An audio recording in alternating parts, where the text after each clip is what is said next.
Donc l'agriculture, le climat, l'énergie sont des sujets d'actualité, comme vous avez pu le remarquer, hein. Et particulièrement en Eure-et-Loire, hein. Aujourd'hui et hier, les forestiers s'inquiétaient du changement climatique sur la forêt, hein. C'est un congrès qui a eu en Eure-et-Loire, un congrès européen. Aujourd'hui, la Chambre d'agriculture a organisé terre d'énergie à Chartres, hein, sur le photovoltaïque, l'éolien et puis la méthanisation. Le problème de l'énergie, c'est un problème aussi qui est tout à fait d'actualité. Si vous avez écouté un peu la radio aujourd'hui, vous avez dû voir que le prix du gaz allait beaucoup augmenter. Nous, agriculteurs en conventionnel, on est aussi touchés par cela, hein, aujourd'hui. Le prix de l'azote, pour les agriculteurs qui sont dans la salle, ils savent que le prix de l'azote a beaucoup augmenté, c'est dû au gaz, et même pour la première fois se pose un problème de disponibilité en azote pour la prochaine campagne. C'est du jamais vu, hein. Donc peut-être que l'intervenant nous éclaire un petit peu sur ces problèmes-là. Donc pourquoi une conférence sur l'agriculture et sur le climat aujourd'hui? Donc ça fait partie d'un cycle de conférences que nous, Confédération Paysanne, Région Centre, Val-de-Loire et Eure-et-Loire, nous organisons depuis un certain nombre d'années. Il y a 3 ans, on avait invité un directeur scientifique de l'INRA, Jean-Marc Ménard, qui s'occupe de la diversité. Il avait fait une conférence à Chartres. Et pour résumer très rapidement sa conférence, c'était la polyculture et l'élevage, ça a de l'avenir et ça a du sens. L'association polyculture-élevage, hein, pour faire très bref. Donc, alors pourquoi Jean-Marc Jancovici? Alors, on a l'habitude d'inviter plutôt des experts ou des scientifiques. Alors, en l'occurrence, c'est un scientifique aujourd'hui, je vous le présenterai par la suite.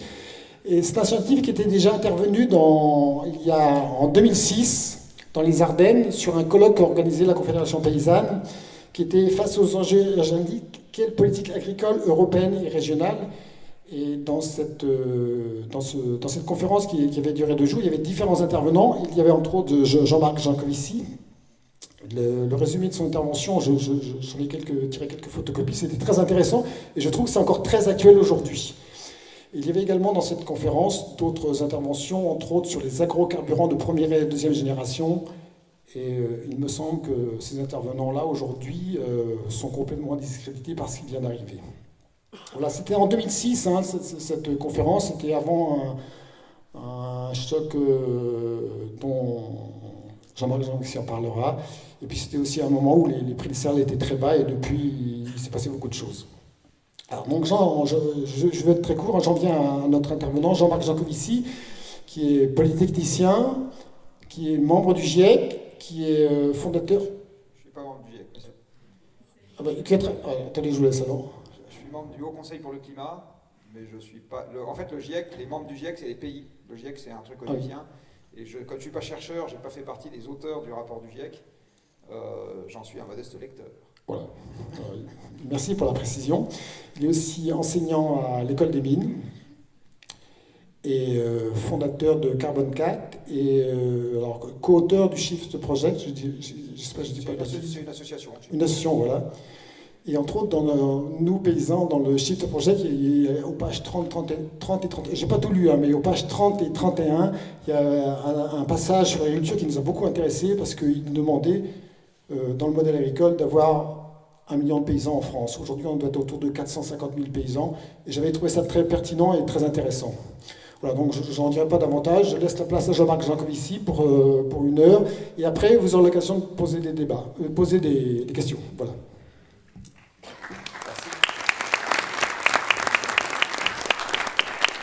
La raison pour laquelle je me mets là, c'est à cause d'un problème de câble. Les grandes théories butent toujours sur des problèmes de câble. Voilà, et ce soir, ça n'y fera pas exception. Alors effectivement, je ne suis pas agriculteur, personne n'est parfait.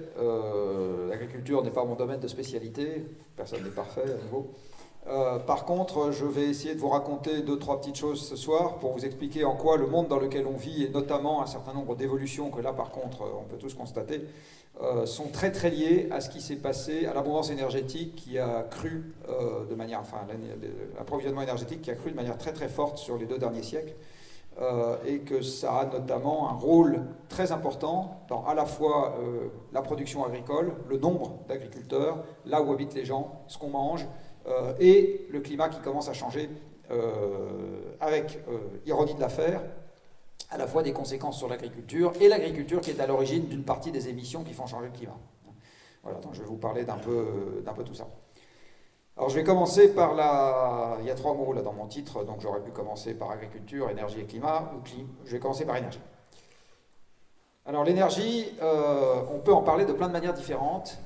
Quand on demande aux gens à quoi leur fait penser le mot énergie, eh bien la première chose qui peut leur venir à l'esprit, c'est très exactement ce dont a parlé Gilles Menou, c'est-à-dire quelque chose qu'on paye.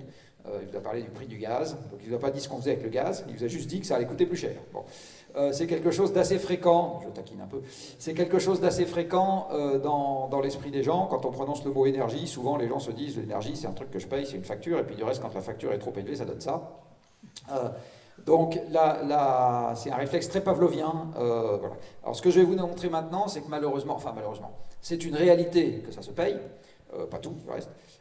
Mais par exemple, les agriculteurs dans cette salle ne payent pas l'énergie solaire qui fait pousser les cultures, hein, donc toutes les énergies qu'on utilise ne se payent pas. Mais par contre, ce qui est vrai, c'est que quand on réfléchit argent avec l'énergie, on rate une grosse marche, parce que vous allez voir qu'en fait, même si ça va vous faire sauter en l'air ce que je vais vous dire, ça ne vaut pas très cher pour les services que ça rend. Alors voilà par exemple une entreprise que vous connaissez à peu près tous, enfin vous connaissez à peu près tous cet objet normalement, même en ayant beaucoup bu, vous reconnaissez à peu près de quoi il s'agit. Il s'agit donc d'un train. Ce train est opéré par une modeste société qui s'appelle la SNCF, qui tire des trains. Alors, si vous regardez les charges de la SNCF, c'est-à-dire ce que la SNCF paye pour faire avancer les trains, vous allez vous rendre compte qu'à peu près la moitié de ces charges, c'est des gens qui y travaillent, et que tout ce que la SNCF achète comme électricité et carburant, donc la SNCF est le premier consommateur industriel d'électricité de France, hein, ils utilisent 1,5% de la production électrique française à eux tout seuls, et c'est un des premiers consommateurs de carburant de France, puisque les TER, pour partie, fonctionnent au diesel, et puis ils ont également une filiale qui s'appelle Keolis, qui occupe plein de bus. Voilà, donc les gens qui travaillent, c'est à peu près 50%, et bien toute l'énergie qu'ils achètent, c'est à peu près 3% de leur charge. Alors maintenant, je vous pose une question. Imaginons que la SNCF veuille faire 3% d'économie sur ses charges, et donc ils prennent des gens qui y travaillent, ils les mettent dehors, jusqu'à ce qu'ils économisent 3%. Alors il se passe évidemment une grève monstrueuse, etc. Mais enfin, une fois la grève passée, il y a des trains qui continuent à avancer. Pas sympa, on va leur dire que, etc. Si maintenant ils économisent 3% de leur charge en arrêtant d'acheter la totalité de l'énergie qu'ils achètent, il n'y a plus un train qui avance. Donc en fait, la part de l'énergie dans ce qu'on dépense, dans nos structures de coûts, ne dit rien sur l'importance de l'énergie dans ce qui permet au monde de fonctionner. Et ce que je vais vous montrer dans la suite de cet exposé, c'est que même si l'énergie nous coûte 5 ou 10% de ce qu'on dépense, en fait, elle est quasi gratuite compte tenu des services qu'elle nous rend. C'est ça que je vais essayer de vous expliquer. Et en fait, le problème qu'on a quand les prix montent, c'est que c'est devenu une drogue dure, et quand le prix de la cocaïne monte, on n'est pas content. Donc, raisonner facture n'est pas nécessairement la bonne manière de rentrer dans le problème. Un autre réflexe pavlovien qui vient souvent à l'esprit quand on parle d'énergie, surtout au sein des gens qui s'intéressent beaucoup au sujet, c'est l'énergie, c'est un truc qui doit s'économiser. C'est un truc, voilà, le premier truc qu'on vient s'économiser. Alors on n'a pas bien dû écouter la leçon jusqu'à maintenant parce qu'on a fait tout sauf ça. Vous avez ici la quantité d'énergie utilisée dans le monde depuis 1 siècle et demi. Vous voyez, ça ne ressemble pas vraiment à des économies. Ça ressemble plutôt à un truc qui n'arrête pas d'augmenter. Et ce que vous voyez également sur ce graphique, c'est qu'aucune énergie n'en a chassé une autre à l'échelle du monde. Hein. À chaque fois, on a empilé les trucs les uns sur les autres. Donc on utilisait du bois, c'est de la biomasse en vert. Par-dessus, on a rajouté du charbon. Par-dessus, on a rajouté du pétrole. Par-dessus, on a rajouté du gaz. Par-dessus, de l'hydro. Par-dessus, du nucléaire. Et par-dessus, les machins aujourd'hui qui envahissent les journaux, c'est-à-dire le solaire et l'éolien. Ce que vous voyez également, c'est qu'aucune des évolutions auxquelles on peut penser, vous savez, il y a des gens qui vous disent, par exemple, quand les gens sont en ville, ils consomment moins d'énergie par personne pour se chauffer ou se déplacer. On a commencé à développer les villes il y a 1 siècle, ça n'a pas vraiment calmé la consommation mondiale d'énergie. Il y a des gens qui vous disent, quand il y a plus de services, on utilise moins d'énergie, l'économie se dématérialise. Vous voyez, pas vraiment flagrant. Il y a des gens qui vous disent, quand on digitalise, on dématérialise et du coup on utilise moins d'énergie. Pas vraiment flagrant non plus. Donc en fait, toutes les évolutions auxquelles on peut penser jusqu'à maintenant, quand on regarde bien sur ce graphique, il n'y en a aucune qui en pratique n'a permis à la quantité d'énergie qu'on utilise sur Terre de commencer à descendre. Voilà, ça, pour le moment, il n'y a rien. À chaque fois qu'on vous dit tel ou tel truc permettra de consommer moins d'énergie. En fait, posez-vous la question si dans le passé, toutes les innovations qu'on a faites ont permis de consommer moins d'énergie. Et vous voyez la réponse là, globalement, non. Jamais. Voilà, alors maintenant, le dernier truc à la mode qu'on a rajouté, là, c'est les nouvelles énergies renouvelables, qui occupent beaucoup plus de place dans le journal que dans le monde. Enfin, dans le monde physique, j'entends. Pas dans l'autre journal. Donc vous voyez, en gros, là, c'est l'agrégat, ce que je vous ai mis en haut, c'est l'agrégat de l'éolien, du photovoltaïque, du holomoteur, du marémoteur, de la géothermie, du biogaz pour faire de l'électricité, des agrocarburants, enfin voilà, tout ça agrégé. Vous voyez que ça continue à représenter pas grand-chose dans le monde, et j'y reviendrai pas dans cet exposé. En plus, ça bénéficie aujourd'hui d'un monde essentiellement dopé à l'énergie fossile, puisque en gros, on arrive à faire des éoliennes et des panneaux solaires pour pas cher, parce qu'on a de la métallurgie au charbon, parce qu'on a des engins de mine au pétrole, parce qu'on a des porte-conteneurs au pétrole, parce qu'on a des centrales, enfin des cimenteries au gaz, etc. Le jour où on n'aura plus tout ça, c'est pas complètement sûr que le prix du mégawattheure éolien ou solaire restera au niveau auquel il est. Probablement qu'il montera un peu d'un facteur 20, 30, voilà, pour ces eaux-là. Alors, en France, on utilise aussi beaucoup d'énergie fossile. Vous connaissez tous l'expression « la France pays tout nucléaire » que les médias aiment bien nous répéter. Alors, vous avez ici un graphique, j'y reviendrai, enfin je ne vais pas le détailler longuement, mais... Ah, pardon. J'ai pas suffisamment faim pour manger tout l'écran. Vous avez ici le... Ah, du coup, vous ne voyez plus l'écran, mais bon.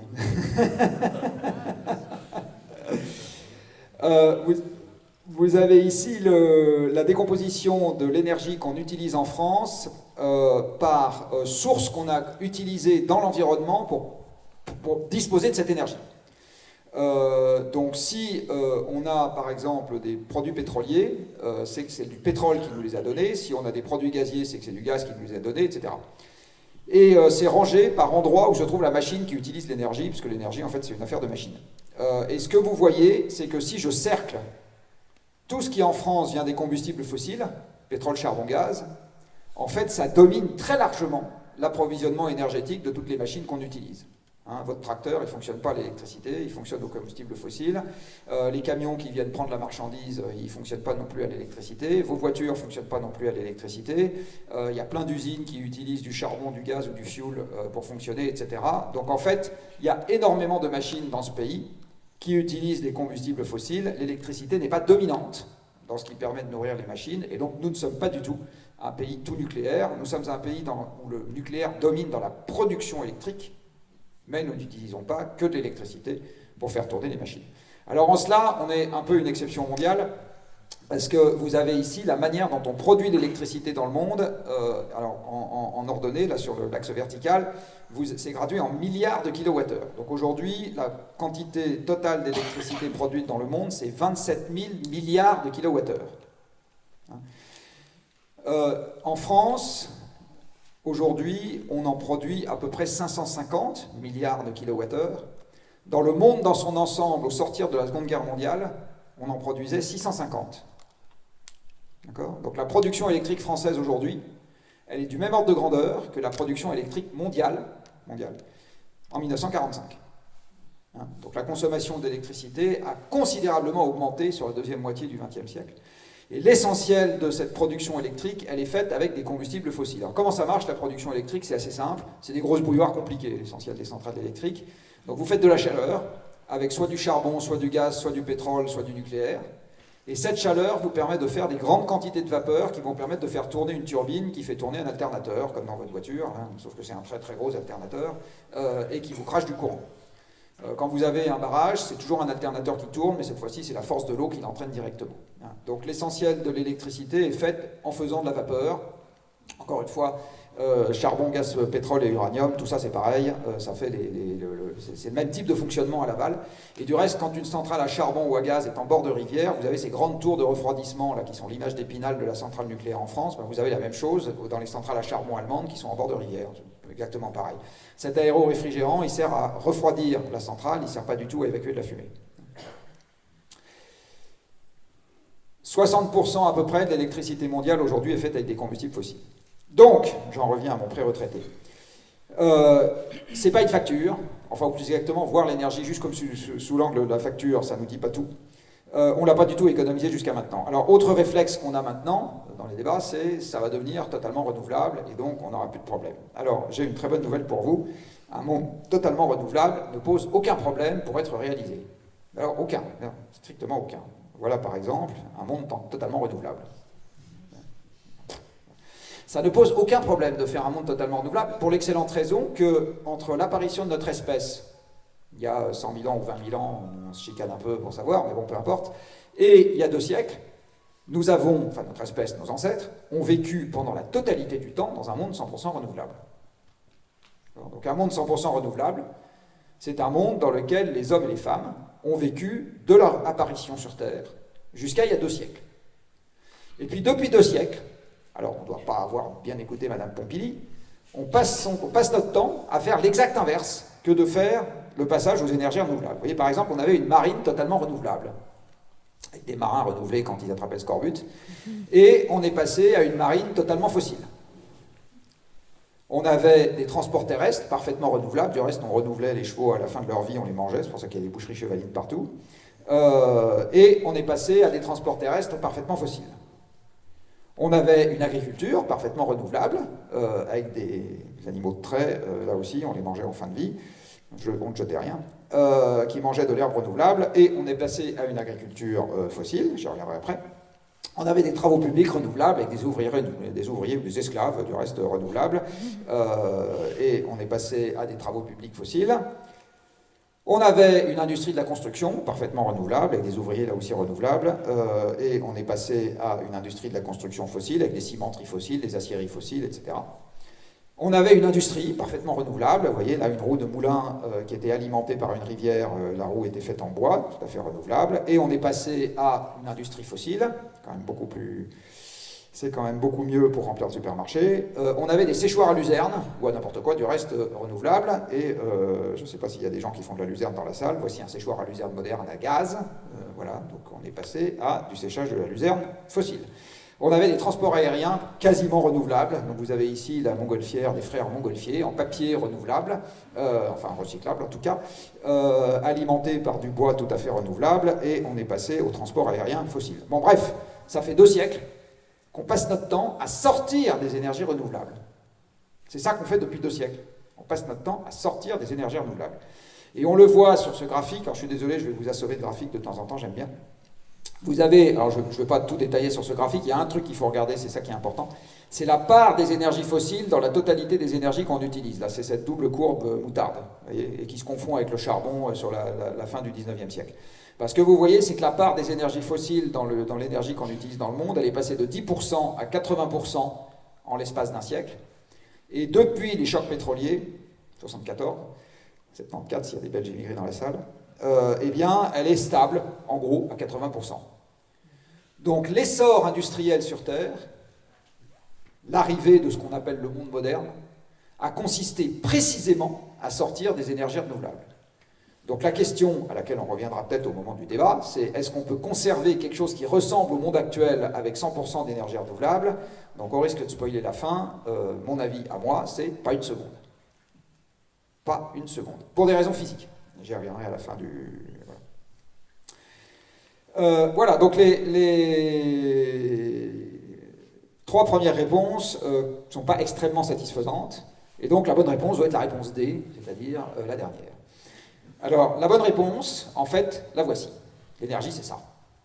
On va dire, non, ça c'est un héros de bande dessinée américaine qui a donné un film d'un studio américain, n'importe quoi, c'est pas l'énergie. Si, l'énergie, c'est ça.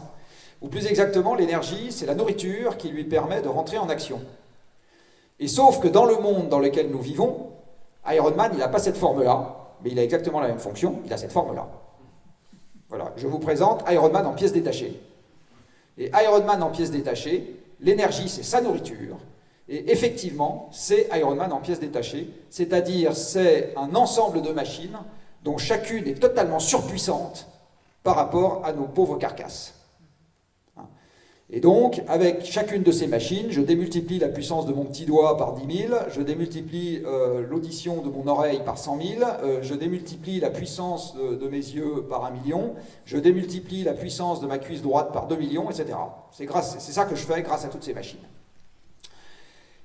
Alors, imaginons... Ah, je suis désolé, il y a une image qui apparaît, mais c'est pas grave, vous ne l'avez pas vue.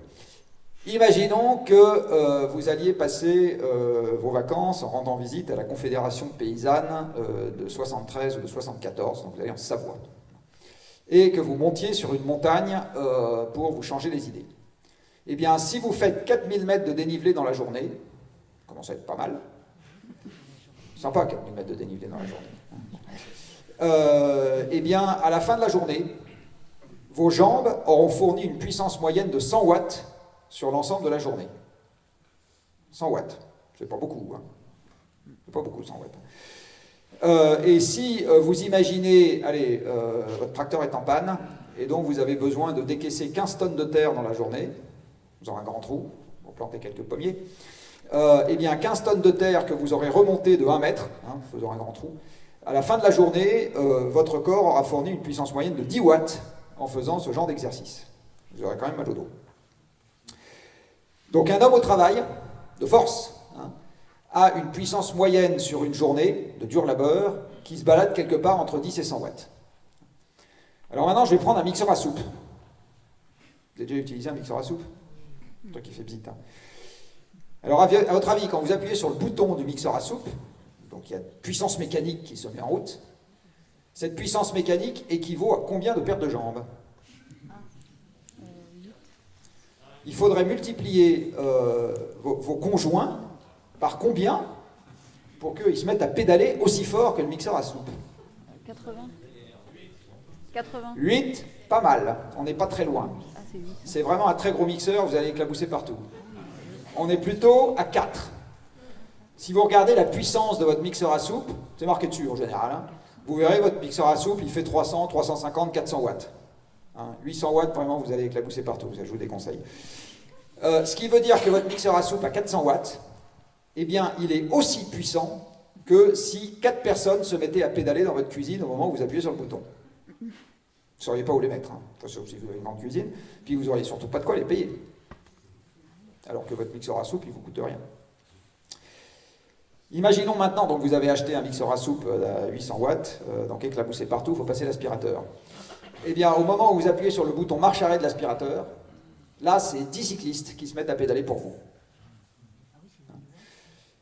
Après, imaginons que un jour, vous rentrez, je ne sais pas quoi, dans un immeuble très sympathique, la perception des impôts, j'en sais rien, et vous avez besoin de prendre l'ascenseur. Au moment où vous appuyez sur le bouton de l'ascenseur, il y a combien de cyclistes qui se mettent à pédaler pour vous? 300, là, vous allez passer à travers le plafond. Un peu moins quand même, on va se contenter de 50. Ah zut, je suis désolé, ça apparaît tout à fait à la fin. Bon, bah c'est pas grave, vous me croirez sur parole. Donc, vous avez 50, en gros, un moteur d'ascenseur, c'est 5 kW.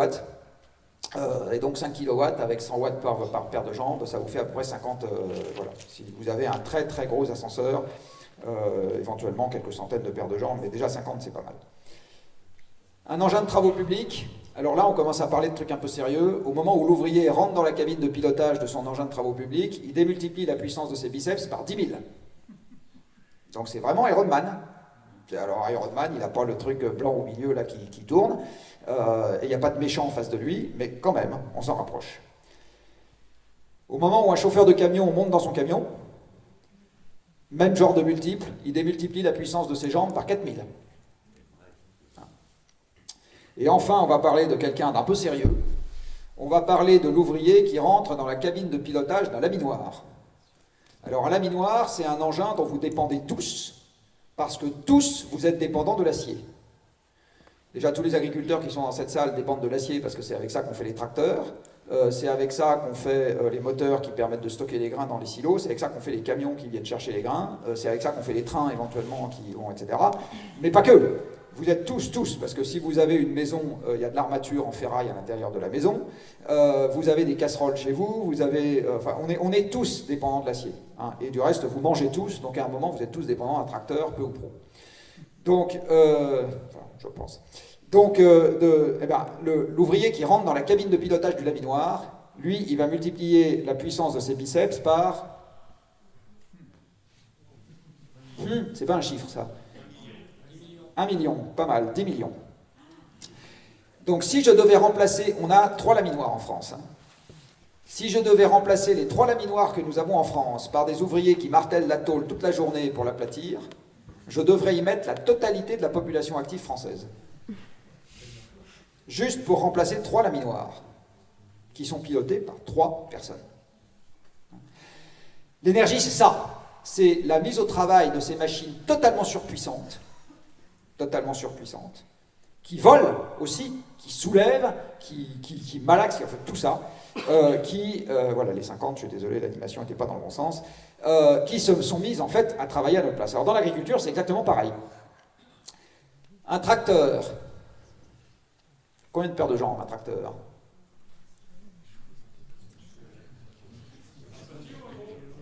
Alors voilà, un céréaliculteur qui a réussi, ou un enjambeur d'un miséreux viticulteur.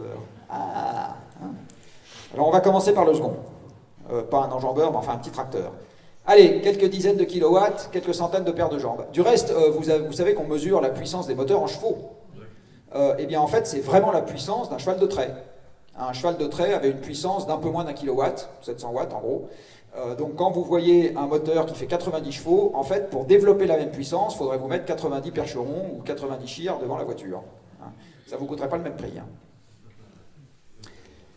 Voilà, alors, donc là j'ai mon agriculteur miséreux. Maintenant parlons du céréaliculteur dans la Beauce. Là lui il a un peu plus de moyens, donc il va s'acheter un truc un peu plus gros. Une grosse moissonneuse-batteuse. Là on est en train de parler de 5000 paires de jambes ou de 700 chevaux. Alors 700 chevaux, déjà vous auriez un attelage de chevaux qui vous couvrirait presque la moitié du champ avant de commencer à moissonner. Mon agriculteur bénéficie aussi, on en a parlé tout à l'heure, de l'azote. Ben ici, vous avez des usines à faire l'azote. Vous avez une usine d'urée. Et puis l'autre, ça doit être une usine d'ammoniac, je crois. Voilà. Alors là, on commence à parler de vraiment très très grosses bêtes. La puissance de ces usines, c'est quelques centaines de mégawatts. Donc c'est l'équivalent de quelques millions de paires de jambes au travail. Et ça, c'est aussi des auxiliaires de l'agriculture moderne, hein, ces usines. Et enfin, mon agriculteur, il utilise de la potasse et des phosphates. Alors les phosphates viennent par exemple du Maroc, dans ce genre de bestiole, qui, le capitaine, pédale en démultipliant la puissance de ses jambes par 200 000. Voilà, donc il ne vole pas, le capitaine, mais enfin, il nage vite quand même. Voilà, donc c'est ça l'énergie en fait, c'est la nourriture de toutes ces machines, je dis souvent des croquettes pour machines, c'est ça l'énergie en fait, c'est des croquettes pour machines, et qui permettent de mettre au travail toute une armée d'esclaves mécaniques absolument considérable. Il y a des millions de machines sur Terre, absolument partout, qui sont en train de travailler pour vous H24. Hein. Les vêtements que vous portez ont été façonnés, tissés, découpés, transportés, cultivés si c'est du coton, extraits de la croûte terrestre si c'est du synthétique, donc du pétrole, etc., par des armées de machines, et quand vous enfilez le matin votre slip ou votre t-shirt, vous n'y pensez pas, mais à ce moment-là, vous avez bénéficié instantanément du concours de dizaines de milliers, de centaines de milliers de machines qui ont travaillé pour que vous puissiez avoir un t-shirt pour 7 euros, 10 euros ou 15 euros. Hein. Gratuitement en fait, quasiment gratuitement.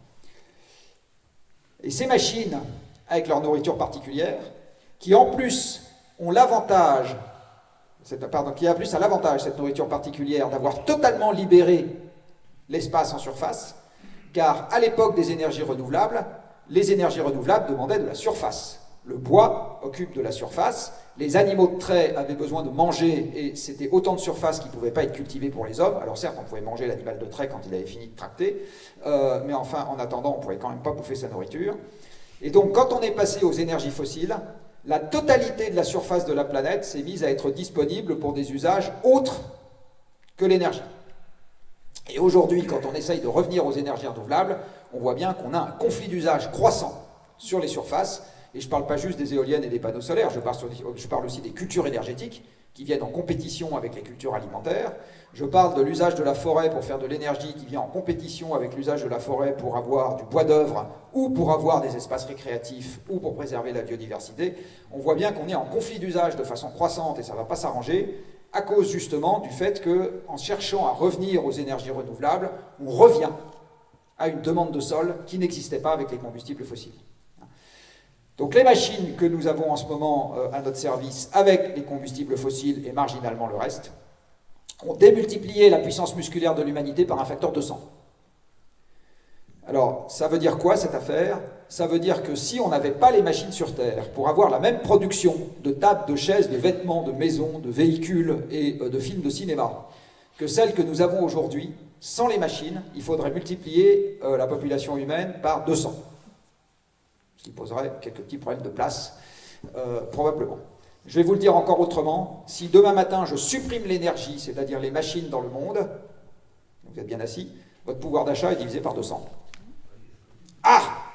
Là, on commence à parler de choses sérieuses. Parce que votre pouvoir d'achat, c'est la production assurée par les machines. Enfin, le mien aussi, hein. On ne fait pas exception dans cette salle. Tous les objets que vous touchez du début à la fin de votre journée et de votre vie ont été faits par des machines. Tout. Ce que vous mangez, etc., le vernis à ongles, tout ce que vous voulez. Tout, des machines. Le shampoing, machines. Et c'est la raison pour laquelle il y a ici une courbe que j'adore, que j'ai commencé à faire il y a une quinzaine d'années à peu près. Et j'ai regardé, purement par curiosité au début, comment est-ce que la production économique mondiale, ce qu'on appelle classiquement le PIB, vous savez, celui pour lequel M. Le Maire répète toutes les 15 secondes le mot croissance, comment est-ce que la production économique mondiale évoluait en fonction de la quantité totale d'énergie qu'on utilise dans le monde. Alors en fait, la quantité totale d'énergie qu'on utilise dans le monde, c'est le parc de machines en service. C'est juste ça. Et je me suis rendu compte que c'était une droite, mais c'est parfaitement logique avec ce que je viens de vous expliquer. Donc en gros, si vous regardez la quantité totale d'énergie qu'on utilise, eh ben, ça vous donne en gros une droite pour avoir le PIB mondial. Alors là, vous comprenez une première chose. Si on doit avoir moins d'énergie, de façon subie, est-ce qu'on aura toujours de la croissance économique? C'est pas sûr. Si on doit consommer moins d'énergie parce qu'on le décide pour le climat, est-ce qu'on aura toujours de la croissance économique? C'est pas sûr. Et je reviendrai là-dessus, pas parce que je suis un amoureux de la décroissance, je suis en train de vous dire ça simplement parce que je suis en train de vous parler d'un peu de physique élémentaire et de vous expliquer où sont les flux sous-jacents à la production économique.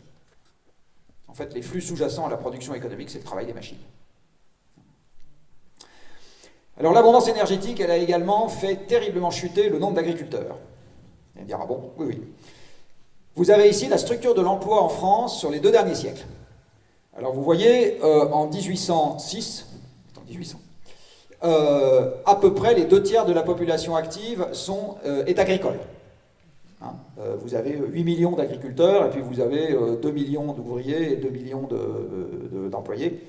Alors à l'époque, dans le tertiaire, hein, ce n'est pas des employés de la Sécu, c'est essentiellement des gens qui sont dans c'est le personnel de maison, c'est les vendeurs, voilà, c'est des gens comme ça, les commerçants. Et donc on a beaucoup d'agriculteurs. Alors la population agricole va augmenter, les actifs agricoles vont augmenter jusqu'en 1850. Pourquoi jusqu'en 1850? Parce qu'à cette époque-là, la production par personne dans l'agriculture est à peu près constante et on est toujours en phase de déforestation. L'Europe a déforesté massivement, exactement comme les continents où la démographie croît en ce moment. La couverture forestière dans le nord de l'Europe était à peu près de 80% en l'an 1000 et elle est descendue à 15% en l'an 1850. Donc on a fait comme les autres, on a coupé des forêts pour faire des champs. Donc en 1850, on passe par un minimum forestier et à partir de là, la population, les surfaces à cultiver ne peuvent plus augmenter. Par contre, la productivité agricole va se mettre à augmenter à cause de l'énergie, c'est-à-dire à cause des forges et de l'industrie qui vont commencer à donner en quantité croissante aux agriculteurs des colliers de trait, des charrettes bien fichues pour transporter avec des roues cerclées d'acier, enfin cerclées de fer, etc. Donc on va commencer, des socs de charrues, donc on va commencer à avoir l'industrie et les forges qui vont mieux équiper les agriculteurs, et donc à surface identique, il y en aura besoin de moins pour s'occuper de faire pousser les choses. Et après-guerre, arrive Iron Man pour de vrai, c'est-à-dire les tracteurs et les moissonneuses-batteuses, etc., dont j'ai parlé juste avant, et les usines d'engrais et les usines de phytosanitaires. Et alors là, écroulement de la population active dans l'agriculture, alors même que la production agricole aura été multipliée par un facteur 5. Hein. Tout simplement parce que c'est les machines qui se sont mis à bosser à notre place. Donc aujourd'hui, c'est les machines qui labourent, c'est les machines qui sèment, c'est les machines qui... Voilà. Et sans vouloir être désagréable avec les agriculteurs dans la salle, si on pouvait commander toutes ces machines sans bras, sans jambes, à l'œil et au cerveau, on pourrait presque avoir des gens qui soient sans bras, sans jambes, et ça ne changerait pas grand-chose à leur métier. Donc, des machines. Alors, comme on a de plus en plus d'énergie, on peut aussi utiliser des machines ailleurs. Donc, on va utiliser de plus en plus de machines pour extraire de la croûte terrestre des trucs qui s'y trouvent, du charbon, des minerais, etc. Et puis faire des métaux, des minéraux et des objets en quantité croissante. C'est l'industrie. Pour tous ceux d'entre vous qui ont vu cet excellent film de Charlie Chaplin qui s'appelle Les temps modernes, vous voyez bien ce que fait Charlot dans ce film, c'est un esclave de la machine. Hein, il est là à courir derrière la machine pour visser des boulons. Donc en fait, qu'est-ce que c'est qu'un emploi dans l'industrie? C'est un emploi de serviteur de machine. C'est ça, un emploi dans l'industrie. Donc vous avez autant d'emplois dans l'industrie qu'il y a de machines à servir. Alors, quand l'approvisionnement énergétique augmente fortement au début, eh bien, vous avez de plus en plus de machines à servir. Et puis après les chocs pétroliers, la taille des machines augmente tellement rapidement, on robotise les usines, etc., que malgré que l'approvisionnement énergétique continue d'augmenter, même si c'est beaucoup plus doux, vous avez de moins en moins d'emplois dans l'industrie parce que la taille des machines augmente beaucoup plus vite que l'approvisionnement énergétique global. Donc vous avez des machines de plus en plus grosses, une production qui augmente. La production industrielle en France a doublé entre 1974 et 2007. On a fait moins de chemises et moins de chaussettes et plus d'Airbus. Voilà, donc on a changé la nature de la production industrielle, mais elle a globalement doublé. Fait plus de bagnoles, plus etc. Par contre, il a fallu de moins en moins de gens pour faire ça, exactement comme dans l'agriculture. Même phénomène, hein, la production a augmenté avec de moins en moins de gens. Ben là, c'est exactement pareil, la production a augmenté avec de moins en moins de gens parce que les gens ont été remplacés par des machines.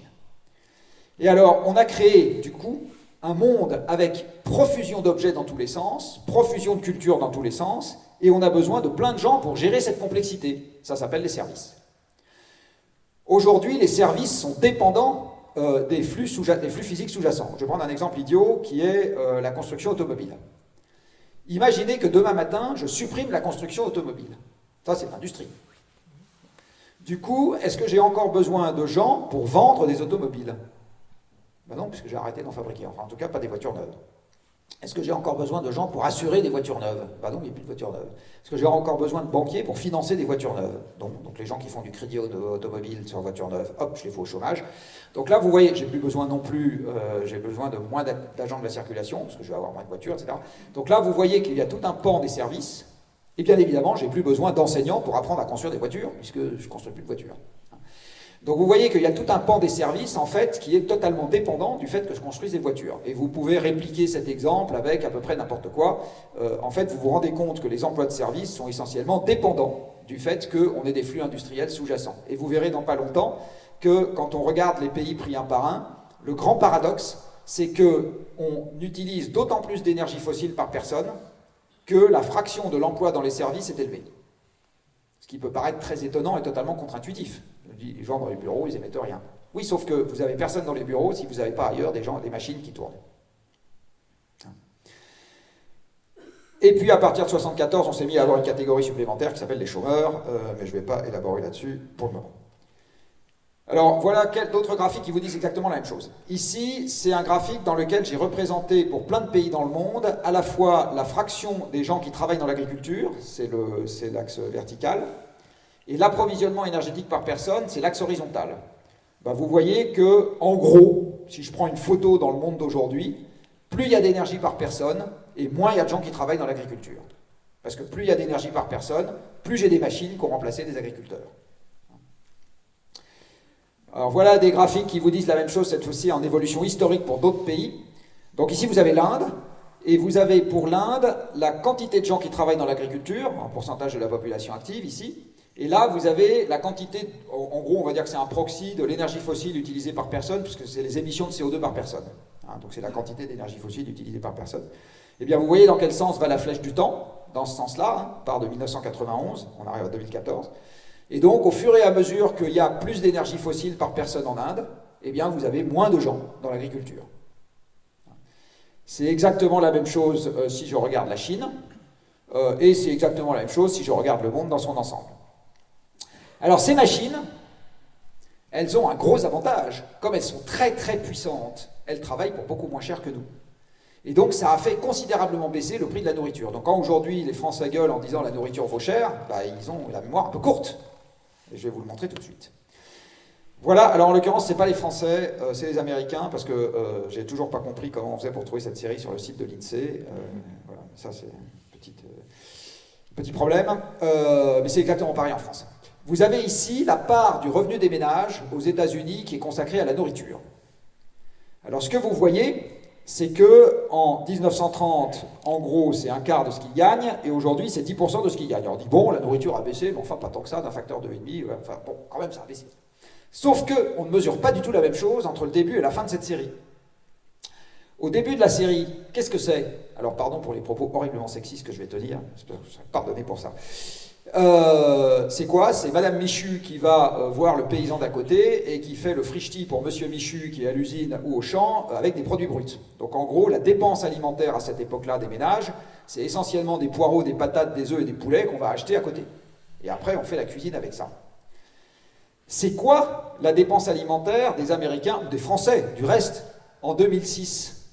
C'est essentiellement des tickets de caisse payés au supermarché. Qu'est-ce que vous avez dans le ticket de caisse payé au supermarché? Le salaire de l'hôte ou de l'hôtesse de caisse, le salaire du magasinier ou de la magasinière qui a rangé les trucs sur les étagères, les dividendes des actionnaires de chez Carrefour si c'est Carrefour, la campagne de publicité de Carrefour, le salaire du transporteur qui a amené les trucs depuis là où ça a poussé, les salaires de tous les employés de l'industrie agroalimentaire qui ont transformé les produits, alors qu'avant vous achetiez des produits bruts, plus les salaires des gens qui ont fabriqué les emballages en plastique, plus les rentes payées aux pays pétroliers pour avoir le pétrole qui permet de faire le... Vous avez tout sauf de la bouffe. Tout sauf de la bouffe. En fait, si vous regardez ce que vaut vraiment la nourriture dans ce que vous achetez, c'est une part très minoritaire. Je vais vous donner un exemple idiot. Combien vaut une boîte d'œufs, alors je suis désolé de dire ça ici, pas bio, moi j'en achète que des bio, mais une boîte d'œufs pas bio au supermarché.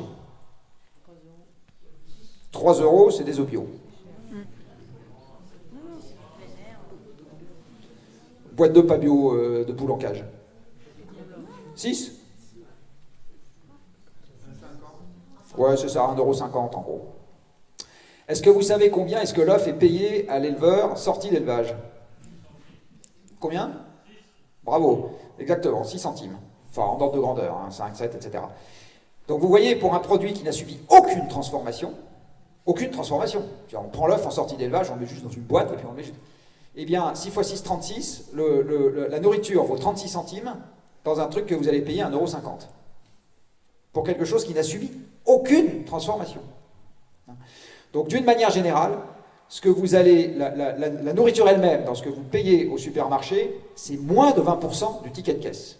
Bien moins de 20% du ticket de caisse, et du reste, tous les producteurs dans cette salle qui sont capables de comparer le prix à la tonne, le prix au kilo de ce qu'ils vendent avec combien ça vaut une fois que c'est sur l'étal, les producteurs de fruits peuvent vous en parler aussi, je veux dire, c'est pas exactement la même chose.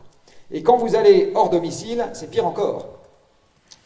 Donc toujours, mes 3 œufs qui valent 6 centimes vont se transformer en une omelette qu'au café, vous allez payer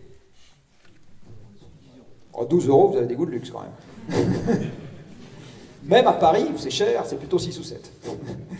Mais vous voyez quand même, 3 œufs, parce qu'une omelette en général c'est 3 œufs, 4 si vraiment il est généreux, mettons 4, allez, très généreux, vous êtes à 24 centimes d'œufs pour une omelette que vous allez payer 5 €. D'accord? Donc, en fait, vous ne payez pas de la nourriture, vous payez tout sauf ça. Ce qui veut dire que si vous regardez ce qui s'est vraiment passé sur le prix des aliments en comparant des choses homogènes, c'est-à-dire toujours les produits bruts que vous pourriez cuisiner vous-même, acheter sans intermédiaire, etc., en fait, le prix réel des aliments a plutôt été divisé par 10 à 20. Hein? Donc les tracteurs, les usines d'engrais et les usines de phytosanitaires ont divisé le prix réel des aliments par 10 à 20. Donc j'ai une très bonne nouvelle pour vous. Dans un monde à l'énergie contrainte, attendez-vous à payer la bouffe plus chère. Attendez-vous à payer la bouffe plus chère. Et en plus, on ne mange pas la même chose, puisqu'on a considérablement augmenté la quantité de viande qu'on mange. Ici, vous avez la quantité de viande qu'on mange sur 2 siècles, et on est passé de 20 à 100 kg par personne et par an, en gros. Or, pour faire 1 kg de bœuf, il faut 10 kg de matière sèche. Pour faire 1 kg de cochon ou de poulet, il faut entre 2 et 3 kg de matière sèche. Donc quand on augmente le végétal, quand on augmente la quantité de viande qu'on mange, on augmente les surfaces agricoles qui sont nécessaires pour assurer notre régime alimentaire. Ou on augmente la productivité nécessaire à la... Donc cette révolution agricole, elle porte un nom, elle s'appelle le pétrole et le gaz.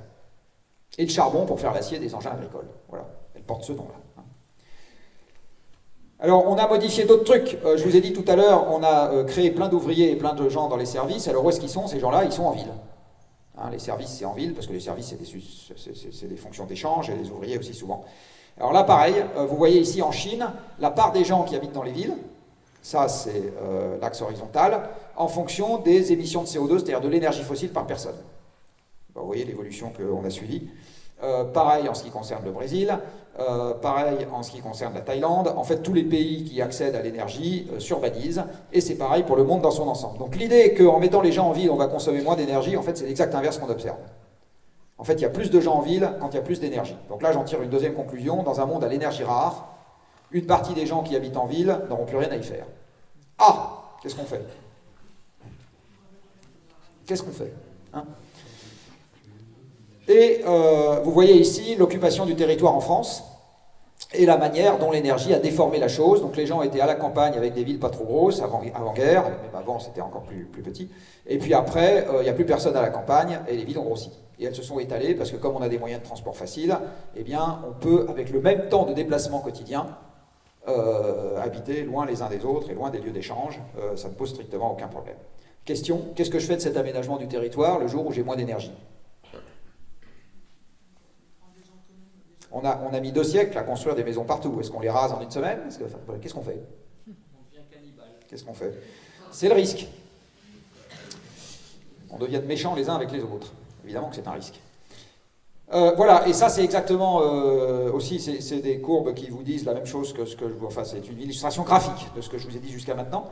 Donc pour la Chine, vous avez par exemple la part des gens qui travaillent dans les services en fonction des émissions de CO2 par personne. Et bien vous voyez, en gros, plus on émet, plus il y a de gens dans les services. Aux États-Unis, vous avez 80% de la population active qui travaille dans les services, alors qu'ils ont des émissions de CO2 par personne qui sont les doubles de celles qu'on a en France, entre le double et le triple.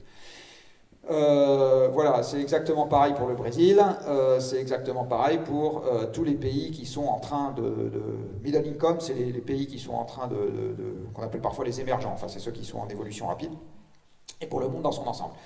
Donc en fait, les 3 évolutions que je viens de vous montrer, vous les avez constatées partout, dans tous les pays qui ont eu accès à l'énergie abondante, partout, dans tous ces pays, on a vidé les campagnes, développé l'industrie, vidé ensuite les industries en mettant des machines à la place et mis tout le monde dans des bureaux.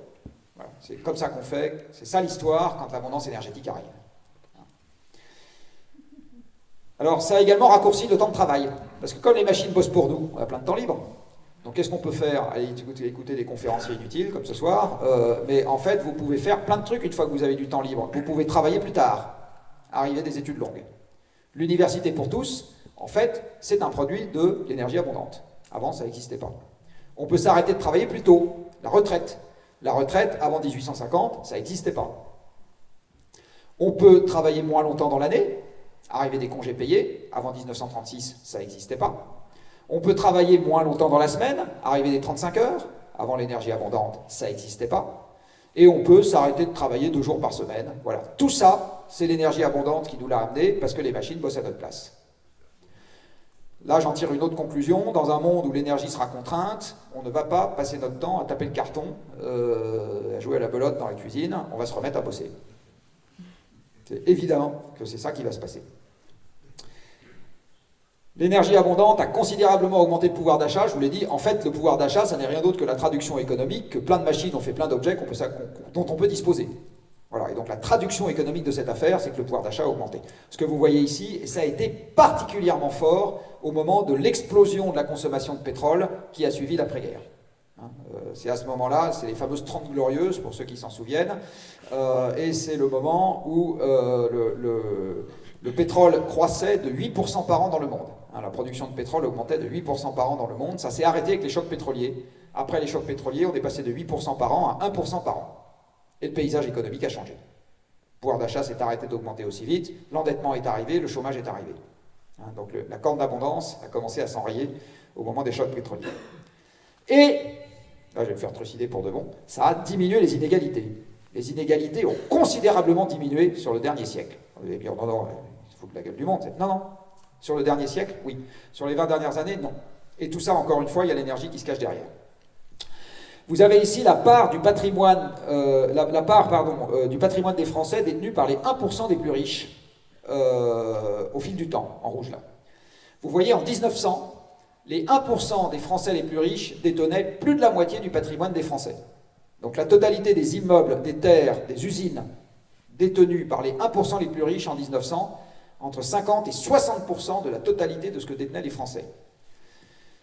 Avec l'abondance énergétique qui a enrichi les classes moyennes, enfin qui a fait apparaître les classes moyennes en fait, dans lesquelles il y a l'essentiel des gens qui sont dans cette salle, eh bien, les 1% des Français les plus riches sont descendus à 15% du patrimoine des Français. Donc ils sont descendus de 60 à 15%. Donc les inégalités ont considérablement diminué. Et après les chocs pétroliers, c'est-à-dire le moment où l'approvisionnement pétrolier par personne est passé par un maximum dans le monde, depuis ça a baissé, les inégalités ont recommencé à augmenter. Doucettement, mais ont recommencé à augmenter. C'est exactement pareil pour la part des revenus des 1% qui gagnent le plus, c'est descendu de 20 à 10%, et après, ça s'est mis à remonter doucettement. Donc en fait, l'abondance énergétique a permis de considérablement faire baisser les inégalités, et donc là, j'ai une autre conclusion que je vous livre.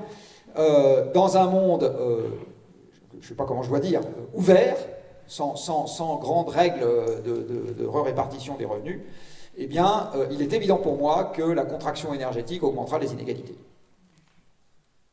Hein, si on laisse les règles du jeu actuelles. Alors, l'essentiel de l'énergie qu'on utilise est fossile, et du coup, il y a une autre conséquence à cette courbe d'abondance énergétique que vous voyez sur cette courbe, qui est que plus l'économie croît, et plus on fait de CO2. Parce qu'en fait, plus l'économie croît, plus on a de machines au travail, ces machines mangent de l'énergie fossile, et donc elles crachent du CO2, c'est comme ça qu'elles respirent, d'une certaine manière, comme nous. Et là, donc, vous voyez quelque chose de très désagréable. La seule manière dont on est sûr que ça fonctionne, d'autres fonctionneront peut-être, mais la seule manière dont on est sûr que ça fonctionne de baisser rapidement les émissions de CO2, c'est de baisser rapidement le PIB. Ah! Ça, on est sûr que ça marche. Hein. Voilà. Les renouvelables, le machin, le nucléaire, tout ça, oui, ça peut jouer un rôle, mais peut-être pas à la bonne vitesse, donc on va en parler après. Voilà, question, qu'est-ce qu'on fait? Voilà, donc là, vous connaissez Faust? Oui, ça vous dit quelque chose? Non? Vous savez, Faust qui est amoureux, là, qui va voir le diable, qui lui dit quand même, j'ai vraiment envie de vivre une période formidable dans ma vie. Alors le diable lui dit, pas de problème, tu signes en bas à droite, là tu me files ton âme, et moi je te fous la paix. Pendant quelques dizaines d'années, tu vas vivre une existence délicieuse, l'objet de ton amour sera amoureuse aussi, etc. Et donc la première partie du pacte faustien est super sympa, est quand même super sympa. Puis à un moment, il faut payer l'addition. Et ben c'est un peu ça qu'on a vécu, donc on a encore une partie sympa, mais c'est un peu ça qu'on a vécu au 19e et 20e siècle. On a découvert sur Terre les combustibles fossiles et qui sont aussi gratuits que le vent. Alors, vous allez me dire, non, non, ils ne sont pas gratuits, l'essence à la pompe, c'est pas gratuit du tout. Si, si, c'est gratuit. Le vent est gratuit. Ce qui coûte avec le vent, c'est d'aller le chercher. Donc c'est de construire l'éolienne, de payer le paysan où on met, etc. Le pétrole, c'est pareil. La formation du pétrole est gratuite. Personne dans cette salle n'a payé le moins de centimes pour que le pétrole existe. Et ce qui coûte, c'est d'aller le chercher. Alors l'équivalent du paysan qui vous loue son champ, c'est le pays producteur qui vous permet de faire des trous chez lui. L'alternative du reste dans les deux cas de figure, c'est vous ne demandez pas son avis au paysan, vous lui passez dessus avec les chars et les avions. Et pour le pétrole, c'est pareil, vous ne demandez pas son avis au pays producteur et vous lui passez dessus avec les chars et les avions. Les deux cas de figure, on peut faire ça. Mais ça va vous coûter aussi. Et puis, donc ce qui va vous coûter dans les deux cas de figure, c'est d'accéder à la ressource, c'est-à-dire c'est de payer le travail et les rentes qui correspondent au fait d'accéder à la ressource. Mais la ressource est gratuite. Du reste, par convention, toutes les ressources naturelles sont gratuites. Personne n'a rien payé non plus pour qu'existe le minerai de fer sur Terre ou pour qu'existe le code génétique de la grenouille jaune. Tout ça, c'est gratuit. Alors ça brûle, ça permet donc de faire fonctionner des machines qui nous ont permis de transformer tout le reste de ce qui nous est tombé sous la main, ce qui nous a permis de fabriquer tous les objets absolument indispensables, comme la fusée Blue Origin qui permet d'aller dans l'espace, parce que quand même on s'emmerde de ferme sur Terre, jusqu'à des trucs totalement futiles, comme par exemple des assiettes ou des cuillères. Bon. Ça a également permis de modifier la totalité du monde qui nous entoure en termes de structure socio-économique. Donc comme je l'ai dit, la structure des métiers a changé, le temps de travail a changé, l'endroit où les gens vivent a changé, etc. Tout ça a changé. On a pris l'habitude de mesurer cette transformation uniquement avec sa contrepartie économique qu'on appelle le PIB. Et ça, évidemment, ça a un gros effet pervers, c'est qu'on ne comprend pas la totalité de ce qui est en train de se passer physiquement autour de nous en ne mesurant que cet aspect économique. On ne comprend pas ça. Alors, cette grande opération de transformation se heurte à plein de limites planétaires sur une Terre qui fait désespérément 13 000 km de diamètre et qui ne veut pas en démordre. Hein, la Terre faisait 13 000 km de diamètre il y a 2 siècles, elle fait toujours 13 000 km de diamètre aujourd'hui, et dans 2 siècles, elle fera toujours 13 000 km de diamètre. Hein, la semaine prochaine aussi, du reste. Donc, sur le monde désespérément fini qui est le nôtre, il n'y a pas de croissance infinie. Ça n'existe pas. Il y a un économiste qui s'appelle Kenneth Boulding qui avait sorti une blague il y a quelques dizaines d'années qui avait dit si vous croisez quelqu'un qui croit à la croissance perpétuelle, c'est un fou ou un économiste. Alors moi je pourrais rajouter ou un ministre de l'économie, mais voilà, mais vous jugerez par vous-même dans quelle catégorie il faut le mettre. Mais c'est évident qu'on ne peut pas avoir de croissance perpétuelle sur un monde fini, ça n'existe pas, c'est pas possible. Alors c'est très désagréable à entendre, voilà, moi j'ai l'habitude de l'entendre puisque je le dis souvent, vous peut-être un peu moins, mais c'est évident qu'on ne peut pas en avoir. Alors dans les limites qui peuvent s'appliquer à cette affaire-là, il y en a plein, mais je vais maintenant vous parler un peu rapidement de 2 limites qui ne paraissent pas inintéressantes, vu ce qu'on se raconte ce soir. Il y en a une première qui est la question du changement climatique, et une deuxième qui est la question de la diminution dans les sous-sols de la quantité de pétrole, de gaz et de charbon qu'on peut encore extraire. Hein, c'est ça les 2 limites dont je vais vous parler.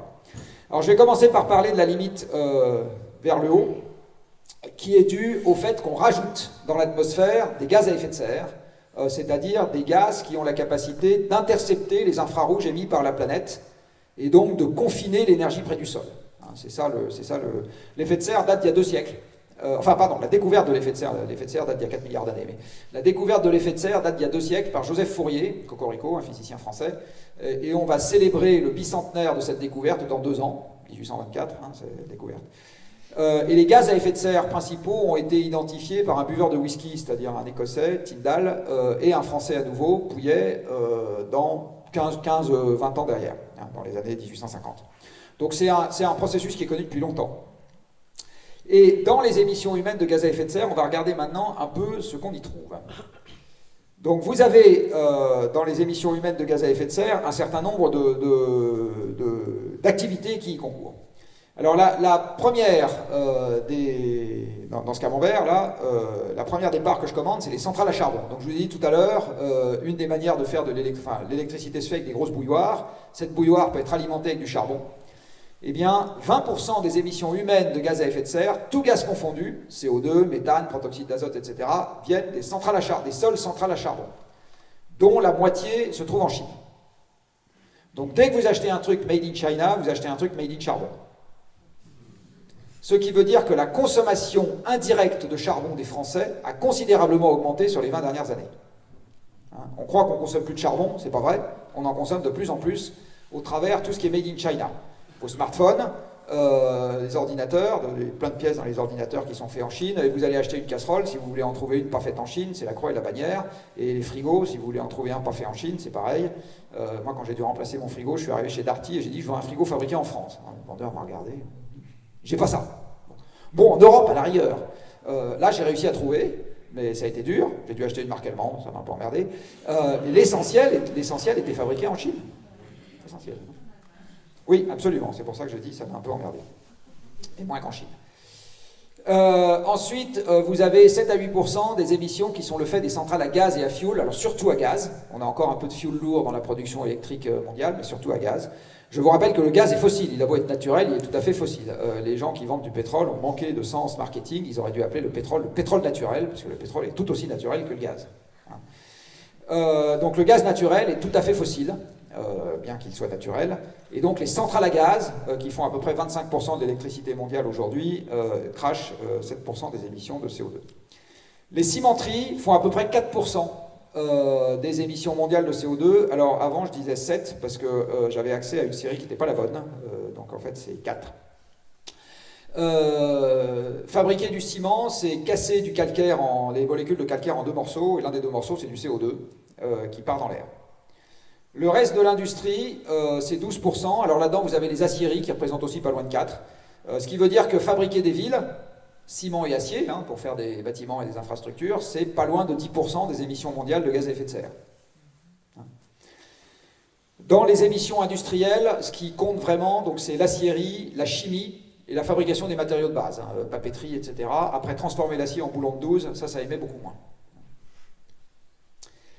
Le chauffage des bâtiments, sur Terre, c'est 5%, en France, beaucoup plus, mais on ne chauffe pas tous les bâtiments partout sur Terre. Les transports, c'est 14 à 15. Là-dedans, le parc mondial de voitures, c'est 6. Le parc mondial de camions, c'est 4. Et les bateaux et les avions, c'est 2 à peu près chacun. Alors, les avions avant Covid. Voilà, donc vous voyez, par exemple, tous les camions dans le monde, c'est à peu près gros comme le ciment, ou l'acier. L'ensemble des transports, c'est moins que les centrales à charbon. Les voitures, c'est moins que les centrales à gaz. Enfin voilà, donc ça ne veut pas dire qu'il faut garder le même nombre de voitures qu'aujourd'hui. De toute façon, on ne pourra pas, je vais vous montrer à la fin. Mais il faut voir un peu quels sont les problèmes en proportion. Et évidemment, si on veut faire baisser les émissions, tapez là où ça va le plus vite. Après, on va parler de vous, enfin, les agriculteurs qui sont dans la salle. Un petit 20% des émissions viennent de l'agriculture, et je vous expliquerai sur le camembert suivant d'où sortent ces émissions. 11% vient de la déforestation, qui est un processus amont de l'agriculture. Hein, aujourd'hui, les pays qui déforestent font exactement comme l'Europe a fait au cours du 2e millénaire, c'est-à-dire qu'on coupe des surfaces pour faire des champs, pour nourrir une population qui est d'une part croissante et d'autre part veut manger de plus en plus de viande. Donc le déterminant premier de la déforestation, enfin les deux déterminants de la déforestation, c'est encore une fois la taille de la population, ou sa croissance plus exactement, et la variation de son régime alimentaire. Un Européen importe la déforestation de 4 arbres supprimés par an. Donc chaque Européen est responsable de 4 arbres déforestés par an. Au travers de notre régime alimentaire, qui suppose d'importer du soja venant du Brésil, etc. 4 arbres par an.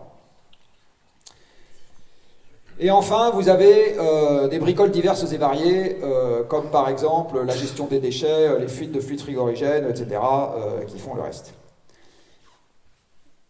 Là-dedans, vous voyez que l'énergie représente une part significative des émissions, mais pas la totalité. Donc l'agriculture, ce n'est pas des émissions d'origine énergétique, pour l'essentiel. La déforestation, ce n'est pas des émissions d'origine énergétique. La gestion des déchets non plus. Les fuites de climatisation non plus. Et une partie du ciment non plus. Donc l'énergie, en gros, c'est 55% à 60% des émissions planétaires. Donc c'est beaucoup, mais ce n'est pas la totalité. Alors dans les émissions agricoles, qu'est-ce qu'on va trouver? Voilà ce qu'on va trouver en gros.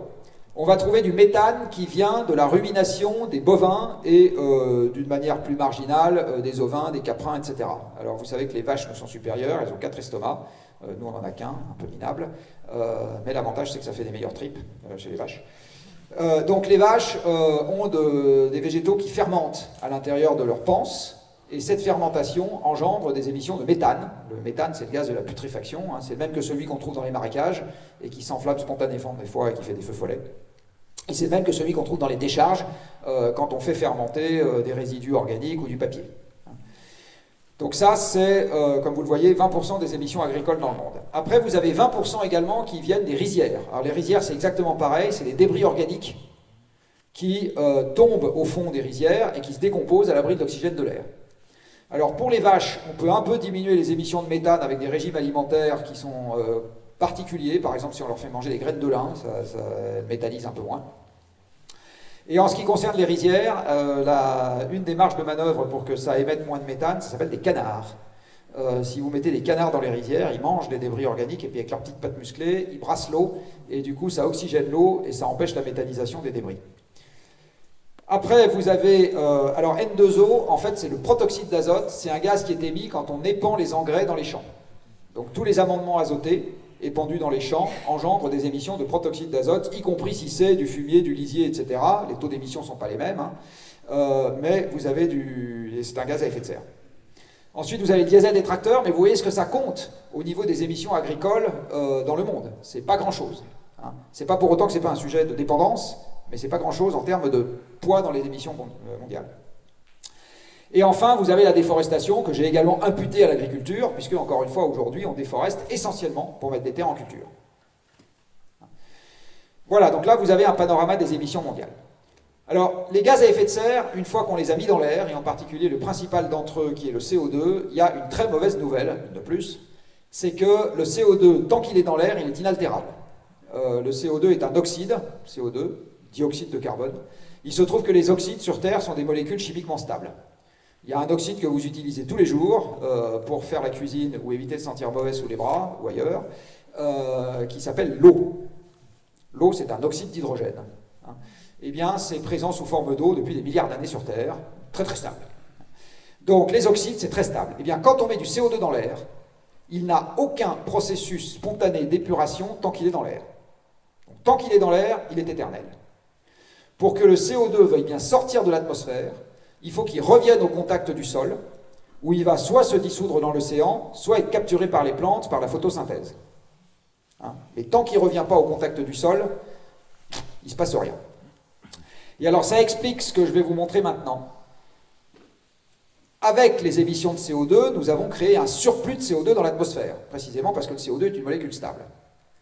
Eh bien, la très mauvaise nouvelle, c'est que comme ça ne s'épure pas vite, si j'arrête les émissions demain matin, un siècle après arrêt des émissions, j'ai bien un siècle après arrêt des émissions, donc tous les gens dans la salle sont morts, 40% du surplus que nous avons créé est toujours présent dans l'atmosphère.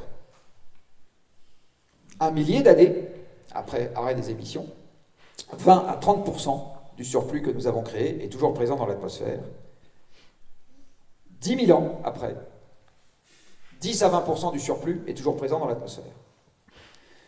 Il n'y a pas de réversibilité possible au changement climatique, et à cause de ce que je viens de vous exposer, la dérive climatique que nous avons mise en route ne peut plus être arrêtée.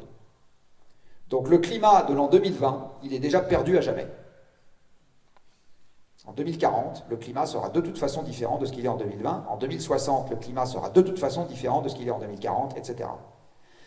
La stabilité climatique, les agriculteurs dans cette salle le savent peut-être, qui a permis à notre civilisation de se sédentariser il y a 10 000 ans, et qui a duré pendant 10 000 ans, est désormais perdue.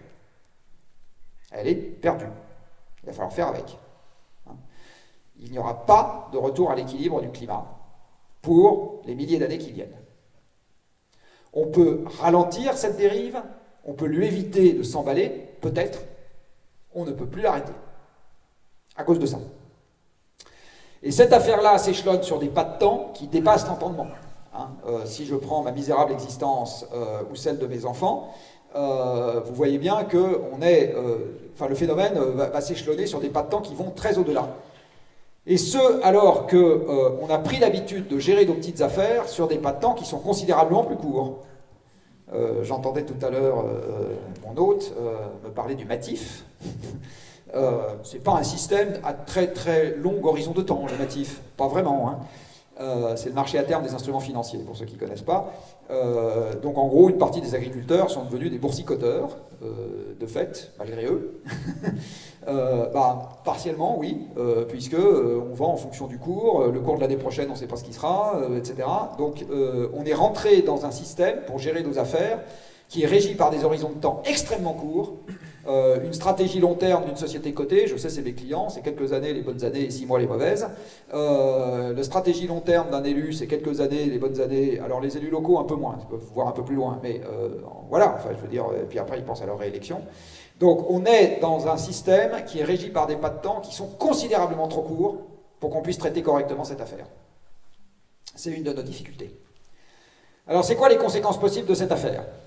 Je vais directement me focaliser sur les conséquences agricoles, sachant quand même que je vais vous le dire, que la différence de température qu'il y a entre la dernière ère glaciaire et l'ère pré-industrielle, donc avant qu'on fasse jouer avec le climat, le réchauffement planétaire qui a eu lieu entre la dernière ère glaciaire et l'ère pré-industrielle, c'est 5 degrés en 10 000 ans, pour vous fixer les ordres de grandeur. Donc c'est pas beaucoup de degrés sur une très longue période. Et ça a totalement changé le monde dans lequel on vit. La France ressemblait au nord de la Sibérie au moment de la dernière ère glaciaire, et les Scandinaves y ressemblaient à rien parce qu'ils étaient sous 3 km de glace. Et tout ça a disparu avec un simple réchauffement de 5 degrés en 10 000 ans. Le niveau de l'océan est monté de 120 mètres, enfin voilà, une petite modification. Donc, quelques degrés en un siècle, avant de rentrer dans les détails, c'est évident que c'est un choc face auquel un monde stable ne survivra pas. Donc on aura droit à un monde totalitaire et violent. Ça contribuera à faire ça. Donc ici, vous avez un premier graphique. Alors il est un peu difficile à lire, mais je vais directement me concentrer sur ce qui est important. Vous avez, pour le pourtour du bassin méditerranéen, une courbe qui est là, qui vous donne l'évolution de l'humidité des sols combien est-ce que les sols perdent d'humidité, en pourcent, là, en fonction du réchauffement global. Donc ce que vous voyez, c'est qu'à 1 degré de réchauffement global, ils perdent 10% d'humidité, à 2 degrés de réchauffement global, ils perdent 20%, c'est linéaire, hein, et à 4 degrés, ils perdent 40%. Alors des sols plus secs, je n'ai pas besoin de vous faire la leçon, c'est globalement des cultures qui se portent moins bien. Et par ailleurs, ces sols seront plus secs parce que les précipitations vont diminuer. Donc à un moment, l'irrigation posera un problème parce que s'il ne pleut plus, vous n'avez plus de stock, même saisonnier. C'est la raison pour laquelle, alors j'attends avec impatience le prochain, mais c'est la raison pour laquelle, dans le rapport du GIEC de 2014, là ce genre de graphique n'est pas encore disponible dans celui qui vient de sortir, la synthèse des études scientifiques sur la question vous disait, par quelques bouts qu'on prenne le problème, les rendements agricoles vont diminuer. Les rendements agricoles vont diminuer à cause de la pression du climat. Et du reste, vous le constatez, donc on l'a dit tout à l'heure, au Shift Project, on travaille un peu sur l'agriculture, donc la personne qui pilote le projet agricole m'a rapporté, alors je ne sais pas si c'est vrai, qu'avant dans l'agriculture, on disait, sur 5 années, il y a une bonne année, enfin une très bonne année, une mauvaise année et 3 années normales. Et elle me dit maintenant, sur 5 années, il y a 3 années normales et 2 mauvaises années. On est plutôt rentré dans ce genre de truc. Et vous l'avez constaté, cette année, la viticulture et une partie des fruitiers vont se prendre moins 50%. Il y a 2 ans, il y avait certaines céréales et les patates qui s'étaient pris moins 40%. Le blé dur au Canada cette année va faire moins 50%. Donc on commence déjà à rentrer dans des variations importantes des récoltes. Et ce que dit le GIEC, c'est qu'en tendance, c'est tout à fait normal qu'on rentre dans un système qui va être plus dur pour les cultures. Et alors si je généralise un peu le propos, là aussi vous avez un graphique qui vient d'un rapport récent du GIEC dans lequel on a gradué, à cause des conséquences, un certain nombre d'évolutions, avec un code couleur qui est, quand c'est jaune, ça veut dire que c'est local et encore gérable, et quand c'est violet, ça veut dire que ça devient global et en gros pas gérable. Et vous voyez ici l'insécurité alimentaire, hein, l'approvisionnement, les instabilités dues à l'approvisionnement en nourriture. Et ce que dit le GIEC, c'est à partir de 2,5 degrés de réchauffement, 2 degrés, 2,5 degrés, on commence à avoir de l'insécurité alimentaire généralisée dans le monde, et évidemment pas gérable. Je vous rappelle que c'est l'insécurité alimentaire qui a déclenché le printemps arabe en 2011, que ça a joué un rôle dans le déclenchement de la guerre en Syrie, et dans d'autres conflits qui ont eu lieu dans le monde, pour le moment pas à très grande échelle, parce que l'énergie abondante a permis de régler le problème. Ici, vous avez l'inflammabilité des forêts françaises. Alors, vous voyez que dans le Perche, à la fin du siècle, eh bien, les forêts françaises seront inflammables comme elles le sont aujourd'hui dans l'arrière-pays méditerranéen. Je ne vous ai pas amené de carte sur les aires de répartition des espèces, mais enfin, si vous avez des hêtres, des chênes, des bouleaux ou un certain nombre d'autres espèces, vous pouvez vous faire du mouron, parce que malheureusement, ces espèces, progressivement, deviendront de moins en moins adaptées. Vous avez déjà aujourd'hui des dégâts dans les épicéas, dans les Vosges, hein, pour ceux d'entre vous qui suivent un peu l'actualité.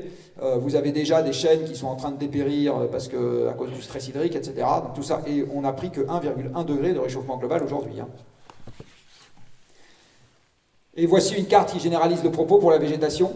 Vous avez ici un code couleur sur ces 2 cartes qui vous donne la variation de la photosynthèse année après année. Donc quand le code couleur est vert, ça veut dire qu'année après année, la photosynthèse augmente. Ça veut dire que les écosystèmes, en gros, reprennent de plus en plus de CO2 à l'atmosphère parce qu'ils croissent plus vite. Et quand le code couleur est rouge, ça veut dire que la photosynthèse s'affaiblit année après année. Donc les écosystèmes sont déjà en train de souffrir. Et la période du haut, c'est une période qui va jusqu'en l'an 2000, en gros, et la période du bas, c'est la période qui suit l'an 2000.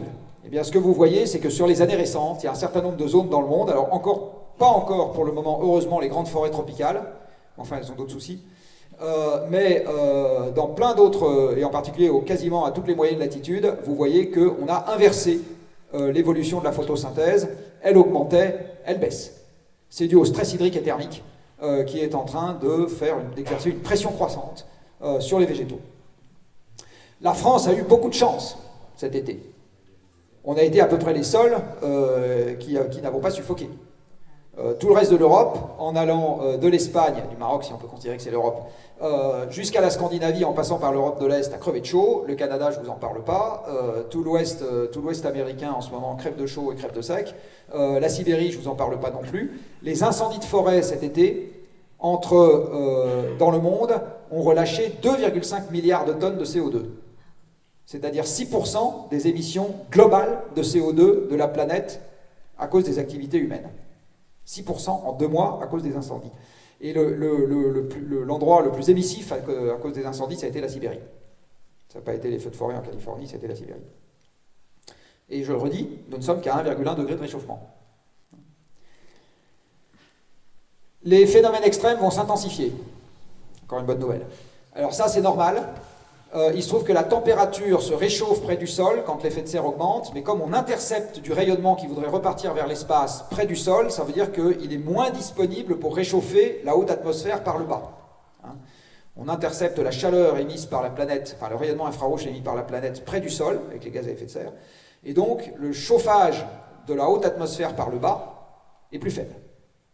Et donc, quand l'effet de serre augmente, il y a quelque chose qui est attendu, et du reste qu'on mesure depuis les années 70 avec des ballons sondes, la stratosphère se refroidit. Donc la différence de température entre le sol et la haute atmosphère augmente. Et une grande différence de température entre le sol et la haute atmosphère, ça fait des mouvements convectifs qui sont très puissants. Et ces mouvements convectifs sont à l'origine de ce qui déclenche les ouragans, les orages et les tornades. Donc les ouragans, c'est documenté dans les modèles, les orages et les tornades, non, parce que c'est des phénomènes qui sont trop petits par rapport aux mailles des modèles, mais la logique voudrait qu'il se passe la même chose, c'est-à-dire que ces phénomènes vont s'intensifier. Bon, le Groenland a commencé à fondre, l'Antarctique de l'Ouest est à risque de se désintégrer, je passe parce que c'est pas agricole, mais l'océan pourrait monter de plus de 15 mètres à l'horizon 2300, ça c'est dans le dernier rapport du GIEC. Donc c'est vachement bien, on pourra passer à côté du Groenland parce que l'eau sera libre de glace, mais juste il n'y aura plus un port de départ et plus un port d'arrivée. Et je vous rappelle que nous sommes tous dépendants des ports. Tous. Tous les agriculteurs dans cette salle, s'il n'y a plus de porc, il n'y a plus de phosphate. Donc on est tous dépendants des ports. La circulation à large échelle dans l'Atlantique Nord pourrait s'affaiblir, voire s'arrêter. Quand on chauffe le bouillon de culture, les petites bêtes aiment bien. Donc si le Covid n'est pas dû au réchauffement climatique, d'autres Covid arriveront à cause de cette évolution, enfin seront favorisés par cette évolution, pour être plus précis. D'ores et déjà, on peut caractériser par exemple que la dengue, la fièvre jaune, pour partie le choléra, etc., sont déjà des maladies qui sont favorisées par l'évolution en cours. Et évidemment, quand vous chauffez le bouillon de culture, les mutations arrivent plus vite. Ça, je vais passer, et je vais finir par ça. Donc on est sur une évolution inédite. Là, je vous ai donné un avant-goût. Il est bien évident que cette évolution inédite, personne n'est capable de donner par le détail tout ce qui peut se passer dans le monde sur chaque conséquence possible. Donc n'allez pas voir le monde scientifique en disant « Monsieur les scientifiques et Mesdames les scientifiques, s'il vous plaît, qu'est-ce qu'on risque en 2048, et si possible le 3 mars à 17h, si le réchauffement est de 1,57 degrés à ce moment-là » D'accord ? Ne leur demandez pas ça, ils n'ont pas la réponse. Ils vont vous faire le même genre de réponse que celle que je viens de vous faire maintenant, c'est-à-dire vous balayez qualitativement les choses qui arrivent, vous donnez les résultats d'observation déjà faites, et pour le reste, ils vont vous renvoyer à l'incertitude qu'on est tous obligés de partager, mais avec encore une fois quelques éléments très solides. Encore une fois, 5 degrés, c'est la différence entre une ère glaciaire et une ère interglaciaire, et rien que ça, pardon de l'expression, ça doit suffire à nous donner froid dans le dos. Donc, nous ne connaîtrons pas à l'avance toutes les conséquences possibles. Je ne pense pas que les Canadiens s'attendaient à être foudroyés cet été là où ils l'ont été. Ce qui veut dire, quand on ne connaît pas les conséquences possibles, que nous aurons des surprises. Donc, à mesure que le temps passera, le changement climatique va produire des conséquences, la dérive climatique va produire des conséquences que nous n'aurons pas vu venir à l'avance, avec un gros préavis, et donc pour lesquelles on ne sera fatalement pas préparé. Fatalement, on ne sera pas préparé. Alors, si on veut éviter les plaisanteries, qu'est-ce qu'on doit faire? Vous avez ici un graphique issu du dernier rapport du GIEC et qui vous dit de combien le climat se réchauffe, c'est l'échelle verticale, en fonction de la quantité totale de CO2 qu'on met dans l'atmosphère, c'est l'échelle horizontale. Alors, à la fin 2020, on a mis 2300 milliards de tonnes de CO2 dans l'atmosphère, depuis qu'on a commencé à faire joujou avec la machine à vapeur, et donc, la température globale s'est réchauffée d'un peu plus d'1 degré. Si on veut se limiter à 1,5, vous savez que l'objectif normalement de l'accord de Paris, c'est de limiter le réchauffement global à 1,5. Ça veut dire qu'on doit limiter les émissions totales à peu près 3000 milliards de tonnes de CO2, dont 2300 ont déjà été émises. D'accord ? Donc vous avez reçu 3000 € en héritage, vous en avez dépensé 2300 et vous en reste 700. On est d'accord? Ça veut dire ça, puisque aujourd'hui nous sommes quasiment 8 milliards sur Terre et que l'option on zigouille tout le monde n'est pour le moment pas envisagée, ou en tout cas pas avec beaucoup de joie par les gens qui font des scénarios. Ça veut dire que on est en gros sur les 80 ans qui nous séparent de 2100 à peu près 3 fois plus nombreux qu'on ne l'a été en moyenne sur les 80 ans qui viennent de s'écouler. Ok ? Et on devrait émettre le tiers sur les 80 ans qui restent de ce que, en gros, parce que l'essentiel des émissions, on les a faites depuis 1945, on a émis depuis la fin de la dernière guerre. Alors je vais vous le dire autrement. Ça veut dire qu'une personne qui meurt aujourd'hui, elle a eu le droit d'émettre pendant sa vie 9 fois plus de CO2 qu'un bébé qui naît aujourd'hui et qui mourra en 2100. 9 fois plus. 9 fois plus. C'est ça que ça veut dire. Si on veut maintenir à 1,5 degré, absolument. C'est ça que ça veut dire. Et si on veut maintenir juste à 2 degrés, température à laquelle il n'y a plus de hêtres en France, ou quasiment plus, et tous les coraux tropicaux sont morts, entre autres plaisanteries, eh bien, à ce moment, il faut limiter les émissions à 3500, en gros, milliards de tonnes de CO2, dont 2300 ont déjà été émises. Donc là, on a droit à 50% de RAB. Et là, mon bébé, il a le droit d'émettre quand même un 1/6 de ce qu'ont émis l'un de ses grands-parents mort à sa naissance. Voilà, c'est ça que ça veut dire. C'est ça que ça veut dire. Et en pratique, ça veut dire que les émissions planétaires doivent baisser de 5% par an à partir de maintenant. Alors, des années où les émissions ont baissé de 5% depuis le début du XXe siècle, il y en a eu 3. Donc je vais me transformer en Jean-Pierre Foucault, moi aussi. À votre avis, c'est quand? Ouais, non, la première. Non, la dernière, elle est facile. Commencez par la première. Laquelle? Quelles sont les 3 années où les émissions ont baissé de 5% dans l'année depuis le début du XXe siècle? Alors 74, non. 2009, non. 1914, non. 1929, pas mal. Je vais considérer que c'est une bonne réponse. C'est 1932, en fait. C'est le paroxysme de la crise de 29. Première fois. Deuxième. Pas 2008, ça a déjà été dit. Pas 73, ça a déjà été dit. 45, très bien. Éradication de l'appareil industriel de l'Allemagne et du Japon. Sous les bombes. Un peu violent, ça efficace. La 3e année, 2020, vous avez tous trouvé. Donc il y a 3 fois, depuis le début du XXe siècle, où les émissions ont baissé de 5% dans l'année, vous avez les événements déclencheurs correspondants, eh bien il faudrait qu'à partir de maintenant, tous les ans, on fasse moins 5% de baisse, tous les ans, par rapport à l'année précédente, pour que l'élévation de température planétaire se limite à quelque chose qui est en dessous de 2 degrés. Tous les ans. Voilà. Question, est-ce que vous pensez que c'est compatible avec la conservation du pouvoir d'achat? Si la réponse est non, qu'est-ce qu'on fait? Est-ce qu'il suffit de tondre M. Bernard Arnault et votre serviteur, et les autres souffriront pas trop? Est-ce qu'on va quand même pas y arriver comme ça? Enfin voilà, qu'est-ce qu'on fait? Donc voilà le genre de questions très difficiles auxquelles on est confronté quand on commence à réfléchir sur l'action face au réchauffement climatique. Et vous comprenez bien que c'est une des raisons pour lesquelles on procrastine autant qu'on peut, parce qu'en fait l'énergie c'est une drogue dure et on a vachement de mal à s'en passer. Alors je pense quand même qu'on peut avancer, mais voilà. Et puis par ailleurs on va bien être obligé, parce que l'énergie est une drogue dure, malheureusement le dealer va bientôt ne plus avoir de dope. Vous avez ici un rapport qui est sorti en 2018 et dont j'aurais aimé qu'il fasse un peu plus la une des journaux que le transfert de Messi. Rien contre Messi. Qui vous dit une chose, alors je suis désolé, je l'ai laissé en anglais. Oui, j'ai fini, dans 10 secondes. Et qui vous dit une chose, moi mon train est demain matin, donc je m'en fous, après j'ai tout le temps. Et qui vous dit une chose en anglais, mais que vous avez probablement réussi à traduire de vous-même, qui vous dit que la production de pétrole conventionnel, donc tout ce qui n'est pas le pétrole de schiste américain et les sables bitumineux canadiens, tout le reste est passé par un maximum mondial en 2008 et a commencé à décliner depuis. Tout le reste. Et le même rapport vous dit qu'il est peu probable que l'essor du pétrole de schiste permettent de compenser le déclin de tout le reste dans les décennies à venir. Dit autrement, ça va faire ça. Alors, bonne nouvelle, en Europe, ça a commencé.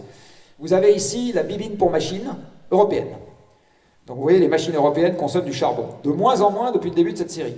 Donc, en fait, la baisse de la consommation de charbon en Europe n'est pas liée au climat. En 1965, on se contrefoutait du climat. Elle est tout simplement liée au fait que les Européens, ayant commencé à taper dans leurs mines il y a 2 siècles, il y en a de moins en moins. Est-ce que vous savez quand a été le pic de production du charbon en Grande-Bretagne? Oh non, c'est pas Thatcher. Elle n'était pas née. 1914. 1914. Et le pic de production pour l'ensemble de l'Europe, là je me rappelle plus, j'ai plus la date exacte, c'est dans les années 50 ou éventuellement début des années 60. Nous avons également du pétrole en Europe, et vous voyez que la quantité de pétrole disponible en Europe, elle n'augmente plus depuis les chocs pétroliers. En fait, vous ne le voyez pas bien sur cette courbe, mais elle a commencé à baisser depuis 2006, c'est-à-dire en gros depuis le pic mondial du conventionnel. Nous avons du gaz, là vous ne le voyez pas bien non plus sur cette courbe, mais ça a commencé à baisser depuis 2005, c'est-à-dire l'année où la mer du Nord est passée par son pic de production, parce que à ce moment-là, la mer du Nord représentait 60% du gaz européen, et le gaz a une grosse caractéristique, c'est qu'il est gazeux, donc il se transporte mal sur longue distance. Beaucoup plus simple de transporter du liquide que de transporter du gaz. Nous avons également du nucléaire, qui est en baisse parce qu'on a trouvé que c'était cacaberc. Nous avons de l'hydroélectricité, qui n'augmente pas parce que toutes les montagnes sont équipées. Et nous avons des nouvelles énergies renouvelables que vous voyez là, mais leur développement ne suffit pas à compenser le déclin de tout le reste. Donc en gros, l'approvisionnement énergétique européen est orienté à la baisse, et ça va continuer, notamment sur le pétrole, je vais y venir juste après. Ce qui veut dire que le parc de machines en service en Europe va baisser, même si on ne veut pas pour des raisons climatiques. Ce qui veut dire qu'une large partie de ce que je vous ai expliqué sur le fait qu'on allait devoir faire mieux avec moins, de toute façon, c'est ce qui nous attend. De toute façon. Même si on dit « je ne veux pas », voilà, il ne suffit pas, comme Mme Pécresse, d'écrire « je ne veux pas de la décroissance » pour qu'on l'évite. On ne change pas les lois de la thermodynamique par un vote à l'Assemblée nationale. C'est pas comme ça que ça marche. Et voilà pour le pétrole, et ça sera ma dernière slide. Nous avons au Shift Project embauché 3 personnes pour leur demander de nous faire une étude prospective sur l'avenir de la production de pétrole des 16 premiers fournisseurs européens. Alors il se trouve que les 16 premiers fournisseurs européens sont les 16 premiers producteurs mondiaux, à 2 exceptions près, le Canada et le Brésil, qui ne servent essentiellement que le continent américain. Alors les 3 personnes qu'on a embauchées sont respectivement l'ancien patron de l'exploration de Total, donc celui qui est chargé de trouver les zones PAC pleines de pétrole pour le compte de Total, l'ancien patron de l'évaluation des gisements de Total, c'est-à-dire celui qui est chargé d'aller devant le patron en disant « là, il faut investir 500 millions, là, 10 milliards », en fait c'est plutôt 10 milliards que 500 millions, une plateforme offshore d'extraction du gaz et de liquéfaction du gaz, c'est 10 milliards. Hein. Pour vous donner un ordre de grandeur. Oui, c'est des grosses bêtes. Le PR, c'est de la gnognotte à côté des projets pétroliers qui dérapent. Le gisement de Kashagan dans la mer Caspienne, il était donné pour 5 milliards de dollars pour la construction des installations de production, il a fini à 50. Donc oui, c'est des gros investissements dans le monde pétrolier. Et donc l'ancien patron de l'évaluation des gisements, et enfin l'ancien expert de l'Agence internationale de l'énergie, qui se trouvait être français, qui s'occupait du pétrole. Donc on a pris les 3 là, et on leur a dit, vous allez nous passer en revue une base de données très détaillée, à laquelle on a eu accès pour une bouchée de pain, parce que normalement ça vaut quelques millions de dollars par an, l'accès à ce truc-là, pas vraiment ces moyens-là, de l'ensemble des gisements de pétrole dans le monde, et vous allez nous dire, à partir de l'analyse de cette base, ce que vous pensez que les pays qui servent l'Europe aujourd'hui vont avoir comme production à l'avenir, même si on se contrefout du climat. Et vous avez le résultat sous le nez. Bon. La presse n'a absolument pas parlé de ce truc-là. Je ne pense pas que qui que ce soit dans cette salle ait vu quoi que ce soit sur ce graphique dans le journal. Si? Non? Sinon, je vous paye des prunes, mais enfin non, c'est l'époque, là, donc je risque pas grand-chose. Personne n'en a parlé. Ça inclut les nouveaux moyens de production comme le schiste et tout ça? Ça inclut le shale oil américain, là. Il est tout en haut du reste.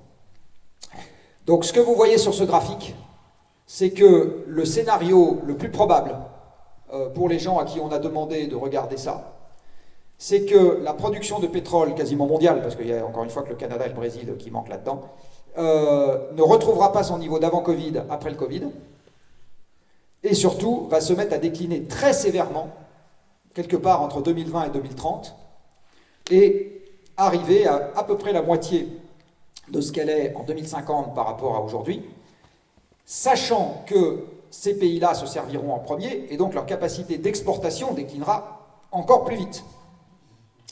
Donc le pétrole qui va rentrer en Europe à ce moment-là, il ne sera pas très loin du tiers de ce qu'on a aujourd'hui. Donc vous voyez la division par 3 dont je vous parlais tout à l'heure, d'ici à 2050, même si on se contrefout du climat, on est quand même bien parti pour l'avoir. Et donc comment on fait pour vivre dans un pays dans lequel on va progressivement avoir de moins en moins de pétrole, que ça nous plaise ou pas, et donc, même si on trouve très désagréable d'avoir moins d'essence à mettre dans la voiture, de toute façon, c'est ce qui nous attend. Voilà. Comment on fait pour s'organiser autour de ce monde-là? Voilà, j'ai peut-être été un peu long, mais encore une fois, mon train est demain matin, donc maintenant... Allez-y.